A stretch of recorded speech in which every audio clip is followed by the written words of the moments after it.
Good morning పిల్లలు. దీన్ని మనం ఏమంటామంటే నిచ్చెన అంటాం. నిచ్చెనలా ఉన్నాయా? ఇవి పైకి ఎక్కే కాళ్ళు కదా, కాళ్ళు ఇటు పెట్టుకునే కదా మనం ఎక్కేది. మనం దీని మీద గుణింతాలు చేస్తాం. ఏం చేస్తాము? ఫస్ట్ మనకు మొండెం లేనటువంటి అక్షరాలు రాసుకోవాలి. చూడు, క గ చ జ ట డ త ద న ప బ మ య ర ల వ షే ష స హ. ఇవి రూపం లేని అక్షరాలు, వీటికి మొండం లేదు. వీళ్ళకి మనం ఏం పైన ఏం పెట్టినాము? గుణింతాలు పెట్టినాం. ఏమేమి పెట్టినాం? ఏంటంటే తలకట్టు,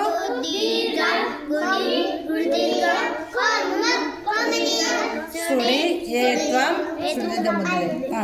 ఎత్తన పళ్ళు, సున్నా, విసర్గ. ఇప్పుడు మనం ఒక్కొక్క అక్షరానికి పెట్టి చూద్దాం. ఫస్ట్ ఏం పెడదాం మనము? కాకు మొండం లేదు కదా, కాకు పెడదాం. చూద్దాం. చూడండి, కాకు ఒక్కొక్క గుణింతం చూడండి. అందరూ కాకు ఏముంది? కాకు ఏం పెట్టినాం? తర్వాత కాకు మళ్ళీ ఏం పెడుతున్నాము? దీర్ఘం. కా. మళ్ళీ కాకు ఏం పెడుతున్నాము? గుడి. గుడి ఏం పెట్టినాము? గుడి. కా గుడిస్తే, తర్వాత కాకు గుడి దీర్ఘమిస్తే,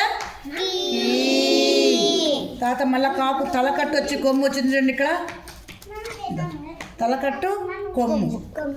కొమ్మిస్తే తర్వాత కాకు కొమ్ము దీర్ఘమిస్తే, ఓకే. తర్వాత కాకి ఏమిస్తున్నాం? ఇక్కడ సుడి.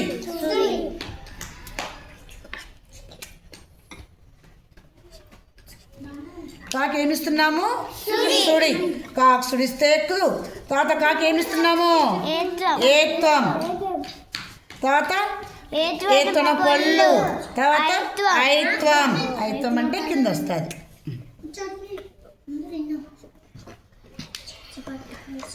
తర్వాత పోత్వం. కాకు పోత్వం పళ్ళిస్తే కో. కాకు ఔత్వం ఇస్తే కౌ. కాక సున్నా పెడితే, కాక రెండు సున్నాలు పెడితే ఇది కాకు రాసినాం. అట్లా అన్ని అక్షరాలు చూడండి. మళ్ళీ గా. గా గాకు దీర్ఘమిస్తే గా. గా గుడిస్తే గి. గా గుడి దీర్ఘమిస్తే గి. గా కొమ్మిస్తే గు. గా కొమ్ము దీర్ఘమిస్తే గు. చూడండి చూడండి, అట్లా అన్నిటికీ చూడండి. అన్ని అక్షరాలు మనం పెట్టుకుంటా పోయినామనుకోండి, ఇది మనం ఏమంటామంటే గుణింతాల నిచ్చెన అంటాం. ఏమంటాము?